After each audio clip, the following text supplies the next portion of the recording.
All right, welcome back, everybody, to another Dungeons and Dragons art discussion. But rather than having your friendly neighborhood physicist talk about it, we brought in an actual artist who can do more than the stick figure that doesn't really look like a human being very much. Um, and Richard, I'll let you introduce yourself in a minute. But one of the things I've been looking at deeply is you can't separate art and Dungeons and Dragons. You just cannot separate art and role playing games. It's just impossible because they're so synergistic. They work so well together. And there's been a lot of criticism in recent years that the art doesn't flow with the story as well as it used to. And rather than me pontificating about it all day long and people going, well, AI is killing us all, it's corporate this, it's corporate that, I thought we go to the source. So why don't you tell people a little bit about your background, and then I'll let you talk for however long you want to talk about the whole process, and we'll just see where the discussion goes. Okay. Well, I started on Magic the Gathering, as the lead concept artist. And that was very intimidating because honestly, it was just like, bang, you're working with some of the best artists in the world. and and it's like, also you're the lead. And I was like, okay, but before I'd done that, I'd done a lot of project management as well, and like managed art teams and things like that. And That a must lot be of fun. stuff, herding cats, but that's management anyway. Yeah. I've um, managed engineers, and they're like, "Well, that's not what we want to do." I'm like, "But that's what the customers are paying us for." yeah, Right? So you have to kind of like yeah. you got to kind of say the right direction here. Oh, it's the same Yeah. thing. It's a human thing.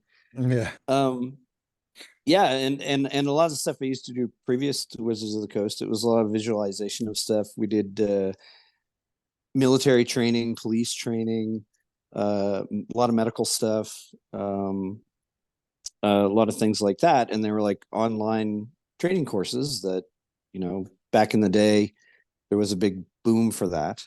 Mhm. But a lot of stuff I did there was work with teams and make visuals.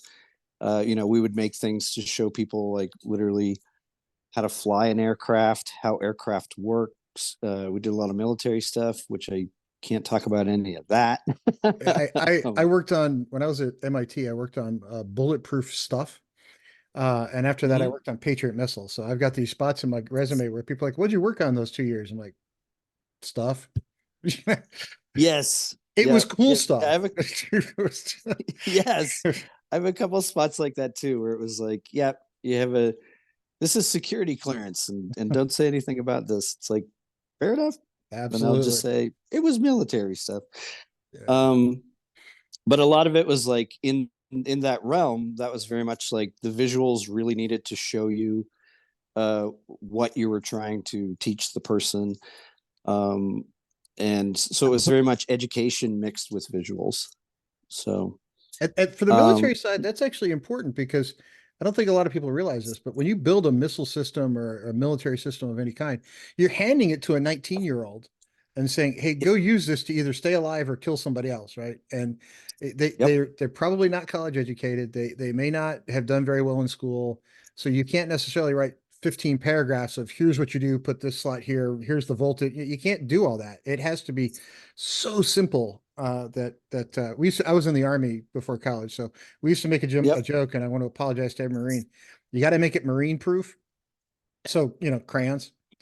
Uh, Mm-hmm. and They have uh, other stuff to worry about. exactly, they got other stuff to worry about, so it's got to be obvious, it's got to be quick, right? And they just have Yep. to look at it and go, boom, I got it, right? So that's actually tough to do. That's a lot harder than people give it credit for. So hats off on that one. It it really is, yeah. And I really like the educational side with the videos, Mhm. or with the visuals. Sorry, not videos, visuals.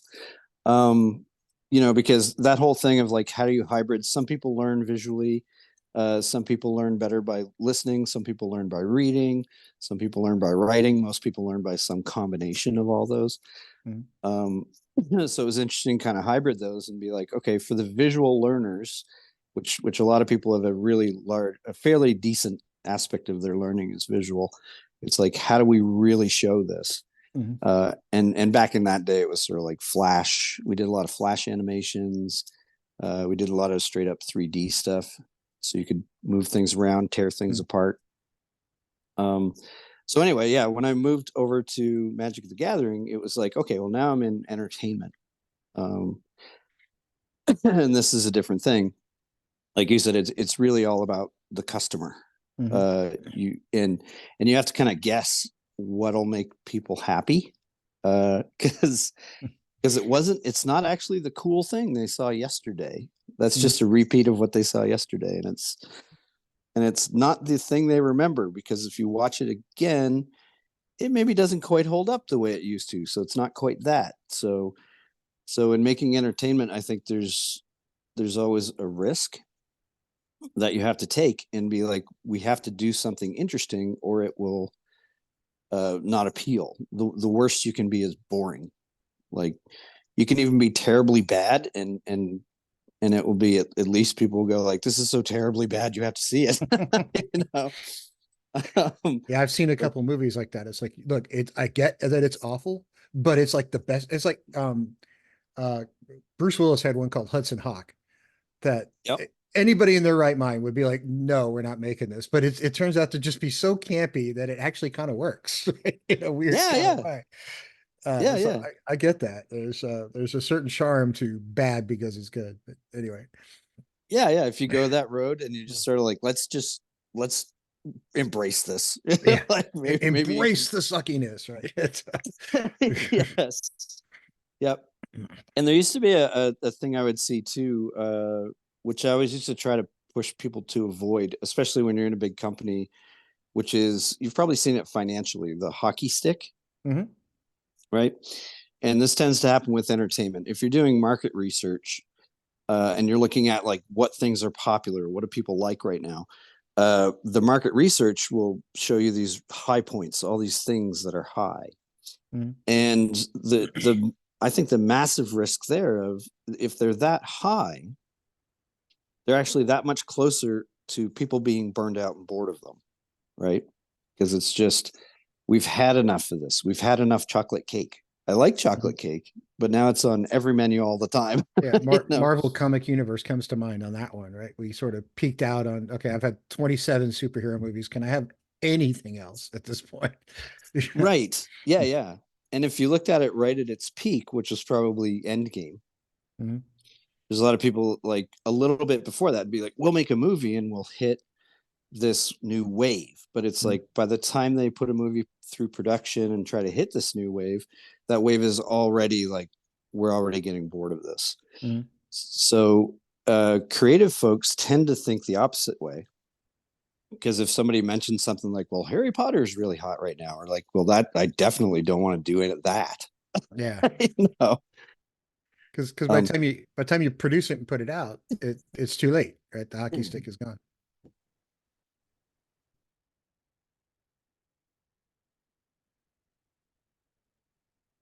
great. But anyway, yeah, I'll continue a bit here with like where I kind of started and where I went through. So on Magic the Gathering, like I said, I was lead concept artist.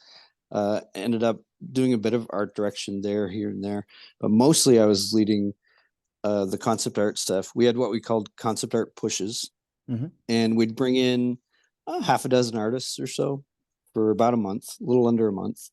Um, and we would basically do like a really big push to create a world, you know. Mhm. And in Magic, it was all about the setting. So we would kind of like make that setting and lay the foundation for it, and then that would inform all of the different cards that we would make. Mhm. Um, Now the biggest thing there is, especially on Magic, and this went for D&D too, is you had so many artists working on it. I have a stray hair on my nose. No, I have the same I have the same mustache problem. Anyway, It uh, goes everywhere. yeah. Um, anyway, and I have a dog. It's like hairs everywhere. Mhm. Um, but anyway, yeah, the main thing is, let's say you design a symbol for a particular faction or something. You may have that may impact like 40 different artists who use that symbol in some way. Like, it might be on a shield, it might be on a banner in the background, it might be on their cape, all that kind of stuff.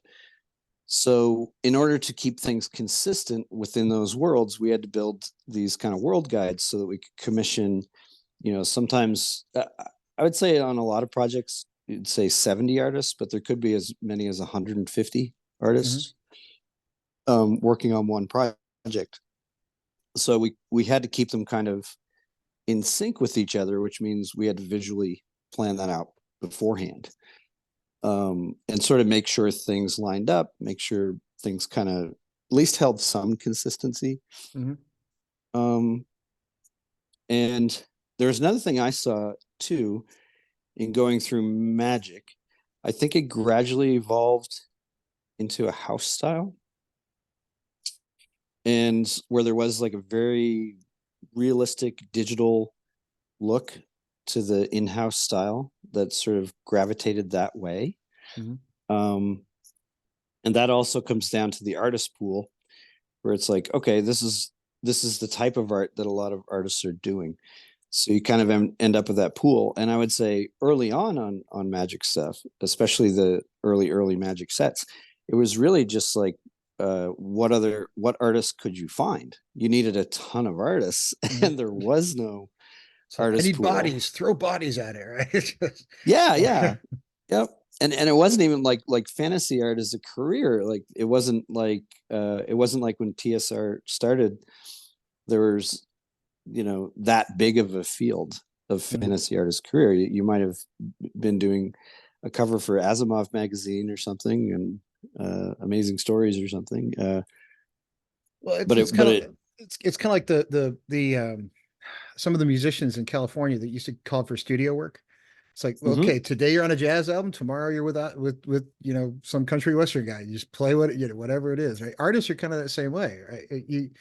Yeah. In some cases, it's like, hey, I need a job. Today I'm getting paid for spaceships. Tomorrow it's dragons, right? You got to make that flip. And I think that's an interesting point because TSR early days had some guys who were like, okay, you get to focus, right? And you get to stay just on this kind of stuff. And yeah, they did some stuff for some of the sci-fi titles they had, but some of those guys were so focused on fantasy, they just got to really kind of dig in and really kind of develop their own sort of visual to that. And, like Larry Elmore and Trampier, some of the others that worked those early days, man, that was kind of all they did was that sort of fantasy sort of stuff, which I Yeah. think if you get to focus, it really helps. Yeah. And well, that to me is an interesting point too, because I think in recent years you could look at Magic or a D&D book, and though there is some variety in style still, Mhm. um, you can kind of see a certain house style. Like it's more painterly, it's more digital, things like that. But if you compared Trampier, to Larry Elmore, they were completely different styles. Mhm. Styles. Like Trampier to me, some of his strongest stuff was his black and white work. Oh yeah. Yeah. And he did some great, really like cartoony comics, like Mhm. Wormy and stuff. Mhm. Whereas Larry Elmore was more realistic, completely fully painted. Um, Then you throw them against Frazetta or something, you can kind of pick the guys out. And yeah, I can't do that going through a modern D&D book. It's like I can't tell you who's who. I'd have to go look it up someplace. There's no way for me to go, oh, that's so and so, right? I'm just not going to see it. yep. And that's where I'd be super biased, because my job for so many years was knowing who is who, even if there's these little differences. Mhm. So I can usually look at, like, it's, oh, that's how somebody draws a foot, or or they have this particular style with their pencil or whatever. Mhm. So I get really detailed with that. But I would say, in seeing some of the conversation, I think that sparked our chat today. I think there's some some correct observation there. And it's also just the evolution of, I think, how the industry went. Because as you look at a book and you sort of say, okay, here's the style of this book. Let's say you're starting fifth edition, and you also have more artists who want to look like that style so they can get that work. Then you can see how Like that would lead. like that one. Yeah. Yeah, yeah. Tomb of Annihilation. It's highly consistent throughout. You could say, yeah, yeah, yeah. You get more of a homogenized style. Mhm. And while I was there, if my style has always been, let's say, whimsical. I always just, and especially since for the majority of the time I was doing concept art when I was working on stuff. So, but when I'm, uh, well, I'll get to that in a second. But uh, I always like the idea of you want the art to reflect the subject that you're doing. So now that comes into a tricky double-edged sword with art direction. Um, there's one part of an art director's brain who wants just a reliable, consistent pool of artists who do things in a reliable, consistent way. Mhm. And that really allows you to put out a huge book with tons of art in it on time. So there's that side of it. Well, that's the other thing I think a lot of people, at least when I talk to them on the consumer side, um, I see a lot of people like, oh, they're just trying to cut the budget. They're just trying to do this on time and on budget when you're building a product or a big thing, because otherwise the book winds up costing $200 retail for somebody to recoup their costs on the thing, and nobody's going to spend that much money. So you got to stay on time and on budget, or it just kind of becomes untenable. You're not going to get any new books.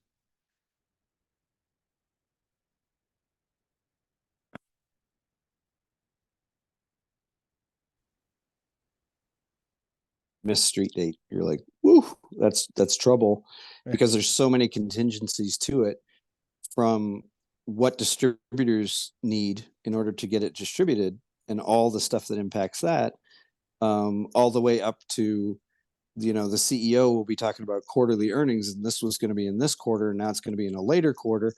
So it can have these giant ramifications. So the whole time the art director, especially in a big company like that, has that pressure, right? But to me, there's also the other pressure, which is like you have to make it visually interesting. You can't just, lowest common denominator or genericize it, even though that would be more comfortable. You always have to push it.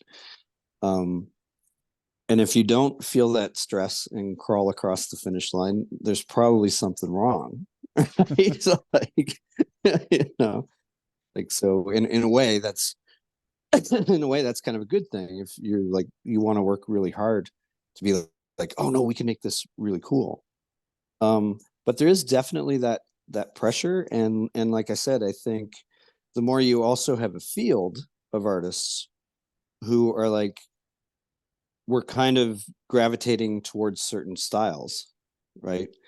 Then your pool grows that way and your art can grow that way. And then if you want a book that has a unique look, it can be very tricky to get like a pool of artists who like resonate well with someone like Tony Dearlizzi. You know what I mean? Mhm. Like, Tony has such a unique style. It would be very hard to find a group of artists who could be like, especially a group of like 70 to 100 artists who could sort of help make this, monstrous thing. Um, unless you kind of turned it into sort of an animation sweatshop type of, you're going to do the style of whatever the lead artist style is. Mhm. But that was actually, I'll get to an interesting part now. Like I said, on Magic, what I was mainly focused on was the visuals for the world building. We'd work with the story guys, story people on the world building and all that stuff. Um, and kind of build these worlds. And when I moved over to D&D, it was essentially to bring that type of concepting and world building to D&D. Because D&D had grown a certain system, which was basically the writers would write the adventures, and then they would write all the art descriptions. And then at that point, the art director would be like, okay, I will commission these art descriptions. But nobody had nobody was, or at least it wasn't as common, that you would have a discussion with the writers when they were writing and sort of say, what does this look like? What kind of vibe do you want for this? What do you, like, what do you want these creatures to look like? Should we look at the design of these? Um, so that was sort of a part that they were like, hey, can you bring that aspect from Magic over to D&D? So, and I think one of the there's a few other things I did earlier too, like I did sketches for the core books and things like that. But one of the first design things I did was the redesign of all the demon lords. Hmm. It's like Demogorgon, Orcus, and all them. So I redesigned those for fifth edition. And at the time, I was like, it's just like Magic. It's concept art, so they can use my stuff as a basis and commission the book, which was typically what it was, where you'd have a concept art style guide, and then you would commission a book, and the artists would all get that style guide, and they could, that way, if Orcus, I put a big scar on like Orcus's chest, well, all the artists would know he has a big scar there on his chest, and they could keep stuff like that consistent. But with some of those stuff, when I did those, they were like, these are really cool, and they just grabbed my concept art and put it in the book. So it's like, okay, I guess that'll work. But I would, yeah. So that was to me one of the things while I was on D&D, I was trying to get that side, sort of ramped up, because it's like your style, looking at creatures and saying what kind of designs should they have to get the right feel across. What other design elements are in here that you want. Really trying to give things a visual identity. And so, and like I said, now I'll segue that back to what some people were talking about. I think somebody said design by committee. Yeah. And I couldn't 100% refute that. Like if something gets bigger, like the books are bigger, we're working with more artists. Yeah, you need bigger teams, and you need more input from more people. So definitely would not deny that. Now, on the extreme end of, is it designed by committee? Like, we're a bunch of CEOs and VPs just saying like, make it blue. It wasn't really that. Especially at teams that I worked on and stuff, or visual stuff that I was leading. I had no problem saying like, no, get out of here. Like, like, Well, that's interesting, because I think sort of the opinion, at least on social media, is that WotC is sort of the root of all evil and should be hung out and burned at the stake. And it's nice to see it's not sort of management. It's just sort of a change, I think, in the way things were done at early TSR versus now. They don't yep. have people who devote their entire career to these particular things. They have people who come in for, a gig job and say, okay, I'm going to do this for 3 months. Then they're off to do something else, which makes a lot of sense, because the way businesses are run now versus how they were run in the late 70s or early 80s is just different. Um, Mm-hmm. you don't have people who stay on the same career path for 25 years. And they do Yeah. bounce around. So that makes a lot of sense. And that might be why you're seeing these differences, where you have some of the personality of these sorts of things um, that are starting to not be as commonplace as it once was. And also, this is one thing that I could tell you just from the technical side. Uh, Reuse is more common than it ever was. It's not Yep. always a bad thing. It's like we don't need to start drawing a beholder from scratch every time. You can kind of start with a baseline. And digital allows you to do that in ways that hand drawn never would, right? So you have sort of a baseline of what a beholder looks like now, and it's in the computer, and you can kind of modify it and put it Yep. around for the situation. So that does cut a lot of costs. And I know somebody out there is going to say, "Oh, corporations cutting costs." Yeah, corporations are cutting costs, so you can still buy a book for $25 instead of $250, because otherwise they're going to Yep. stop making books, right? It's just the way it Yeah. works. Yeah. So yeah, I mean, that kind of stuff happens. I'm not saying, oh, it's the way it should be. And that's not, I'm not saying that at all, but, it's the world we live in, right? We can't create a world that doesn't exist. We have to kind of live within the one we have.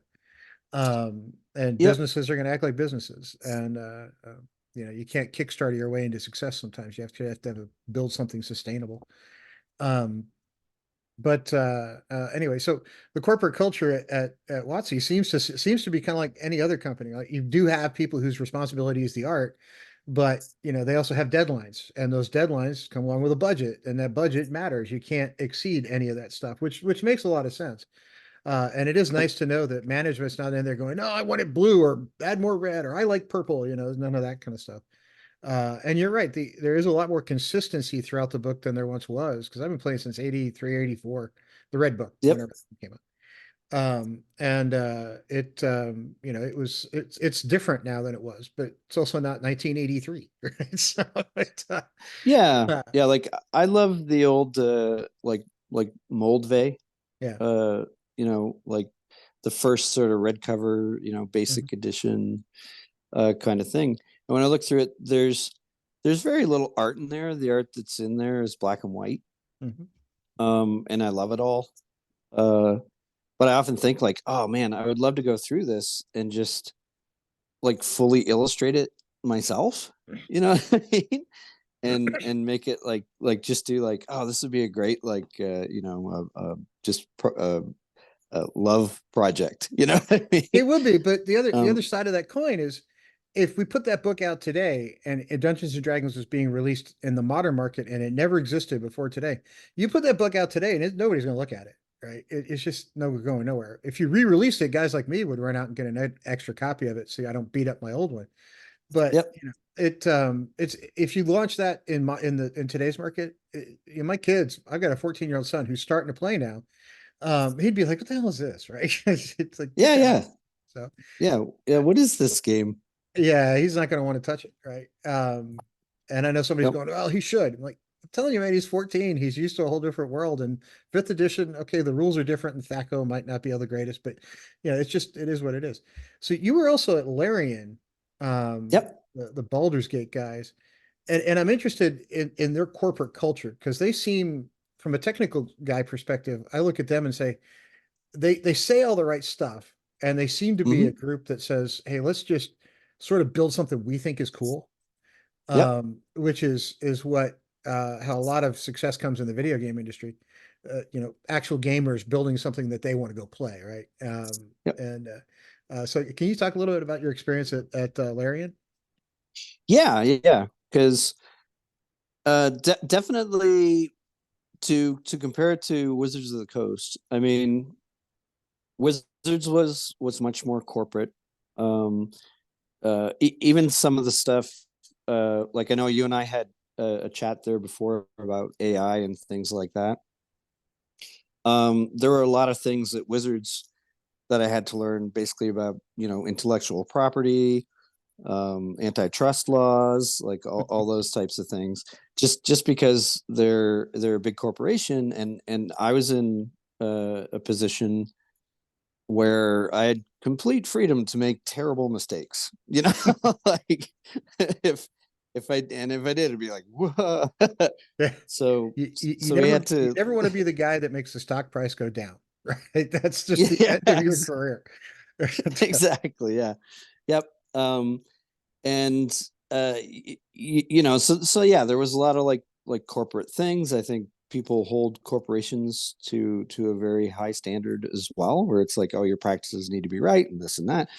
So on the creative side, that can also lead to things where it gets very some things can get very sort of mechanical, and it's like, yeah, so it was always a bit of a fight to make sure you maintained that sort of creative pool where it's like, okay, we're concepting this right now, so that means there's nothing written in stone and we're just trying to get the best ideas.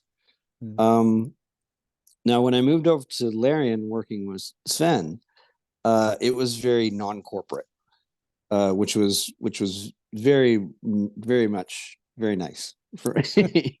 um because Larian is basically owned by Sven. Mm. So, and Sven is a gamer and a game developer. Um, so his whole drive was to make a good game. That was it. Mhm. He liked to bring in people who were programmers who knew how to make the game fun, who were writers who knew how to make good stories, who were artists who knew how to make fun art. And that was his main thing. Like he was he knew what it was to be a huge geek fan, and he knew also what that bar was, right? Mhm. Like you can't scrimp. So that was so it was delightful working with Sven. And yeah, at the point where I kind of said I hoped a very little bit on Baldur's Gate 3, not really a whole lot. They had Mhm. but they had an excellent um art team, art directors, everything. They were all wonderful. I was working on some other side projects with Sven too. Yeah, and personally, I got to a point where I was talking to Sven and I was like, I kind of just want to do my own thing. Like you Mhm. said, I'm getting older, Mhm. and it's like I have my pet project I want to do, so I want to do that. So he was like, I understand, my brother. you know. Um, It is an but I would interesting say, spot to get to in your career where you're like, I actually get to work on something I want to work on now, and I get to get paid for that. That's kind of cool. It's yeah, uh, yeah, yeah. You make something of your own, like yeah. because I've been a mercenary here for years. Um, but anyway, yeah, the yeah, it was very different. Like working for a big corporation that is not only Wizards of the Coast is a pretty big corporation, but it's always connected to Hasbro. Mhm. Um, that it was to me there's also a very big part of like public like any public image sort of stuff like it was very you wanted to be very careful. You felt a little bit stifled by it. um Well, I mean, at so I worked at big publicly traded companies. I worked at universities and I worked at startup companies, and I own a large part of the company I work at now. mhm. And one of the interesting things is between all those, the ones that you actually are allowed to take the fewest risks with are publicly traded because the Securities and Exchange Commission gets kind of a say on whether or not you're going to get investigated. And if you start Yep. taking these massive risks in public companies, you've got problems. So their risk tolerance is very nearly zero. Right. Yep. So, things like there's a reason like the books are consistent. There's a reason they have a certain tempo of release. There's a reason they release right before Christmas. It's because they know when it's going to get the peak sales or what's going to get the best response. And they've done a lot of market research and say, hey, I think this might work at a publicly traded company. They're like, well, that's great for you, but we're not going to take a risk on that. Or they'll give you like a really small budget to go off and sort of explore it. But it's just sort of a joke. They're not really going to entertain it because let's face it, they're not. Right. And that's not, I'm not picking on Hasbro. I'm picking on the ones I worked at, right? That actually let you kind Yep. of go sort of look at something, but they really have no intention of pursuing it unless you uncover the next Google, right? And in which case then Yeah. you might, because remember, these are multi-billion-dollar companies, and to move their needle in the positive direction, you need to uncover like $250 million they didn't know was out there. Right. So Right. yeah, you're not going to move a needle with, oh, we might make another $2 million on this. They're like, okay, great. Well, who cares, right? Move on. Um, so that's why I think there's a big push to go to digital because it's both predictable and potentially larger. And there was a lot of hmm criticism by another YouTube channel I won't name because last time I named them, people got mad at me. Who said, "Oh, there's going to be a Dungeons and Dragons Go. There's going to be a mobile app where you." I'm like, and they thought it was going to be a bad idea because like Monopoly goes out there, and I'm like, that's actually kind of a cool idea. If I could put Dungeons and Dragons on my phone, even if it's a simple one player icky version of it, that's nothing, not remotely as much fun as I have at the tabletop game. When I'm sitting waiting for my son at his piano lessons, I can goof off with that, right? And maybe that attracts 5% new players into the game, and I have fewer troubles getting a game together on Saturday nights. That's a good thing to me. And that's a risk Yep. it looks like Hasbro's willing to take and others because they know the return on those games is huge, but it also kind of feeds the industry and kind of builds on each other. But that risk parameter thing is kind of interesting because I would have thought Larian would have been less risk tolerant, but it sounds like it's still owned by one guy who's willing to actually roll the dice and be like, looks good, let's go. Yeah. And Sven always to me had the right philosophies when it came to stuff. He would be he would rather postpone a game Mhm. and explain it to the audience than release a game that was bad or buggy, right? Now you're never going to release a game that is perfect. It's always going to have some sort of bugs, but if it had, and you can, in today's world, you can hot fix those as you go. but he was very I, adamant I about build apps for a quality. living. I build apps for a living. We're submitting a new version every 3, 4 weeks just because we're always finding something. Yep. Yep. It doesn't Once it's matter how hard exposed you to do. humans, Right. yeah.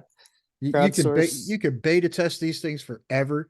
Somebody's going to break it in a way you never thought to try to break it. It doesn't matter. And that's not because your testers are bad. It's not because your software team is bad. It's because, hey, instead of 20 people looking at it, now I have 20,000 people looking at it, and somebody's going to uncover something I didn't think of. So Yeah. it's just part of life. Yeah. Humans are good at breaking things. Find out. and and video gamers are great at complaining about it as soon as they find it. Right. So, and I say that as a gamer. And I know Yeah. nobody can see my house because I always put like the weird green screen behind me, but I have standing upright versions of X-Men, Pac-Man, Miss Pac-Man, and the Vector Star Wars. And we're putting together Dragon's Lair this weekend. So we have Dragon's Lair coming in as well. So uh Yep. my kids think my house is the cool one to throw parties at. Um Well, I can tell you a bit of an anecdote too, and I'll state this too. If this was my opinion or was my opinion at the time, and we'll kind of see. Um, when right before I left Wizards and went to Larian for a bit, they were already working on VTT, on the D&D VTT. mhm. Um, and I got asked at various points, what's your opinion of it? But I wasn't like super involved in it. So they'd be like, "Oh, what do you think of that?" And my general opinion, I think I stick by this opinion to this day, is I think there's an optimal type of VTT that you can give for a game like D&D, and it pushes it so far. And then there's a D&D video game, which is like this has so much functionality. It may as well be a video game. Mhm. Um, and I think there's a huge gap of crap people don't want in between. You know what I mean? Because it's either going to be like this is too wonky for me to play a tabletop game with Mhm. because it's got too many bits and bobs, or this is basically just a crappier video game. Why didn't you just make Skyrim? So I always told them I thought that was the pit. Like you need to figure out exactly where it stops and where a video game starts. That's a good point because part of the fun part of playing RPGs is the creativity that you have with your party, which can drive a dungeon master absolutely insane, right? Because like I wanted you to turn left and you turned right. You're like, well, shit, now I got to go figure that out, which is part of the Yep. fun of being a player to figure out what the DM didn't think of so you can mess him up. But Yep. if you're right in that if you take a VTT too far, it becomes dictatorial and it limits player choices. So you've got to ride that fine line of how do you foster the creativity and still let people play at a distance because I'm 52 and the people I played with off and on you moved things happen, it's tough to get around the same table, and during COVID nobody could. People did, but Mm-hmm. you couldn't do it as often. And I think virtual tabletop is one of the ways you can actually grow the RPG community. It's not the same as getting around a table. I'd much rather be around a table with my friends, but it gives you a chance to play more often because it's just more realistic. Yeah.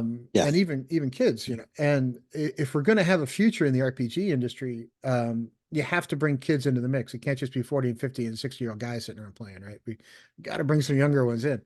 And they actually bring with them creative ideas that I wouldn't have thought of because they grew up in a different era, which is kind of cool. So I think VTTs are going to become part of that, but you're right. I never thought about it that way. It's like, where does role playing stop and video games start? I never really thought about that very much. The one thing I Yeah. Yeah. Oh, sorry. the one thing I will criticize some of them on is that their user interface for the VTTs that are out there is not very good. Right? It just needs a little bit of nudging here and there. Yeah. Yeah. I Art- think that would be the target really is simplicity if you're going to do VTT stuff. Because I would argue even if I said to someone a game that people think is fairly simple and fun would be something like Minecraft, Mhm. and you'd say, would you want to build your D&D dungeon for next week's game using Minecraft? You'd be like, oh God, no, that would take forever. You know what I mean? So it's like, okay, well, the target's like way simpler than Minecraft to work with. That's tough to achieve because that's a pretty simple system. Yeah, Uh, yeah. it anyway. So what's your favorite project you've worked on in your career? Mm, um, I I would say at least is more behind the scenes, but Storm King's Thunder, the D&D book for D&D, that was Mhm. one of the ones that I really enjoyed. I know a lot of people, the favorite stuff of mine that people usually mention are like the Demon Lords that I did or some of the Ravenloft stuff. Um, but Storm King's Thunder, I had two friends of mine, Chris Ron and Tyler Jacobson, who were artists. Tyler does a lot of the covers, did a lot of covers for fifth edition, does a lot of magic cards. Chris does a ton of magic cards. They're both really, really talented artists. And we had been talking about what we would do with D&D Giants, you Mhm. know? So that book was was the first really good opportunity where I was able to call those guys in early. And we went, I took out the old first edition AD&D monster manual and we looked at those original old giants. And I said, it has to be this, but what if you painted it today? Like that kind of thing. Um, and honestly, that translating essentially something I grew up with through the hands of these two artists that are they're amazing and they're awesome people too. Like they're also good buddies of mine, but which is a bias, but I worked them to death as artists first. It's always fun to get to work with people you like hanging out with. Um, Yeah. so are you working on a pet project now you want to tell people about? Something that's upcoming? Yeah, yeah. Well, I'm working on a tabletop role playing game. Um, and it's really sort of a it's the mechanics are pretty straightforward. There's some really fun character creation stuff. I'm going to really release more about it to it's sort of, I wouldn't say under wraps right now. I'm currently just writing like mad, uh, filling a bunch of stuff out to kind of make more. So I'll throw some more stuff about that, but I don't need to promote anything really right now. All right. I'm So just in my cave. I'm in my happy spot working on stuff. no, I get it. Yeah. Uh people ask me, it's like, oh, don't you want to open an office with your company instead of being virtual? It's like, no, man, I don't. I enjoy kind of being able to work at home. And if I want to go Yep. see three-dimensional people, I go see three-dimensional people. And if I want them to just leave me alone, I get to stay in my little cave and everybody leaves me alone Yeah. except my dog who yells at me on occasion. But outside of that, um, Exactly. it's kind of fun. So if somebody was trying to get into the art field today and work in fantasy art, is there any advice you would give them on sort of that? Here's where you sort of start. Um, I, I usually have the same. Uh, I usually have the same advice for people. Just kind of in general. I think a big part, especially now, I would say this is a thing with the AI stuff and things like that. I think it's even more important for artists to have like their original kind of look and Mm, take on stuff. Um, Whereas, like I was saying, I think in the past few years, just with video games, digital art, at one point, digital speed painting, concept art was very big, and everything's kind of moved very digital, very like hyper realistic, they call it mm, sometimes, things like that. Um, I think if you're going into art in as we go forward, it's more about your unique look. And probably the unique look you have for your art comes from your inspirations, right? Mhm. So for myself, it was like Arthur Rackham, Edmund DeLocke, Bernie Wrightson, like all kinds of different artists. But you gradually develop what's your style, and I used to refer to it like your voice. Like Johnny Mhm. Cash sings differently than Bob Dylan. Um, and so what you want is to uh, work on that, get your own voice, get something that's unique to you, and then look around and find out where it fits. If it's is there kids books, is an angle. Video game concepting could be an angle. um you could, and nowadays too, you can just publish your own thing. Mhm. So, but like it's a little tough right now. Like the video game industry has had a lot of layoffs Mhm. in this past year.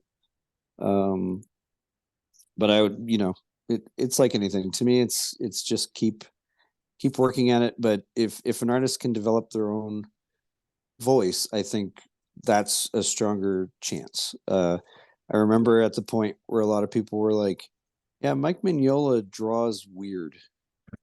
you know and then he did a few comics, and then it's like, oh, his drawings are kind of odd, but he's a really good storyteller. And then you're like, this guy's actually brilliant, and then he started, when he came out with his own thing like Hellboy and all that. It's like, this guy's incredible, and like, oh, this guy has like 3 movie deals, and all that kind of thing. And I think all of that was him. Like he worked through comics, and but Hellboy, I think, was the point where he had his own voice, and that was the most successful for him. So I would say that would be the thing. If AI art and stuff is allowing people to generate art that they want for their own projects, especially writers and things like Mhm. that can visualize things, then I would say if you're an artist, you really want to work on your own voice, because that to me would be the thing that people would be interested in, something original. Well, that's Um, that's an interesting point because I work with AI a bit in the predictive analytics side. I don't work on the generative side, no. So I don't work on large language models, the art generators, but I've mhm. looked at them very carefully, and I know people who work in those industries. And you're right. Whenever I prompt something and say, "Hey, look, I need this," right? It always comes back with the same sort of look and feel. It's really predictable on what it's going to come back with. And the same with like Mhm. ChatGPT or Google's Gemini or any of them. I can kind of pick out at a distance that, okay, that's ChatGPT or that's Gemini, and that'll change over time, but it's still very Yep. generic, or what we would have called in the 70s and 80s pulp fictiony, right? So Yep. it's 200 books in the series have been out in the last 8 months. Great, go get them all, right? And they just crank them out one after the other. So it's interesting from a pulp kind of perspective, but it does not have a unique voice, and it does not have a distinct feel. And one of my favorite artists outside of the fantasy world is Salvador Dali. I've actually got 4 of his watercolors Yeah. here. That's awesome. And but he's a very unique voice artist. And you look at Dolly and you're like, okay, that's Dolly, right? There's just no mistaking that's Dolly. People can try to do the same style and somehow they just don't achieve it. Frank Frazetta, the way he draws muscles was really specific to Frank Frazetta. You Yep. can kind of pick out a Frazetta painting at just a distance. And some of the other, I'm sure you can name more of them than I could, but there are artists out there who just, you look at it, you go, that's that guy, right? And even me Yep. coming as a scientist, if I can pick it out, right, and I don't look at art all day, every day, somebody who's in the industry, if you see the AI stuff, I'm sure you'd be like, it's AI, right? You could tell. And it Yep. has no soul. It doesn't evoke emotion. And that's one of the things some of the greats do for me. And looking at some of your work, which I did before we had this video, looking at some of the other guys out there, especially for Zeta, it makes you it stirs an emotional response.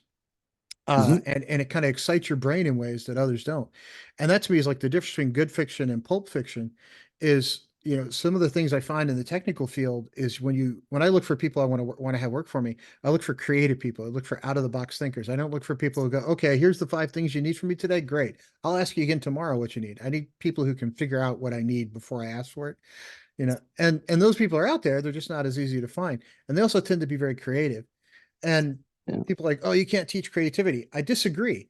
You can. All kids are creative. I have three of them. They're creative little creatures. At some point, we just kind of beat it out of them, not literally, figuratively, before anybody accuses me of child abuse. Yep.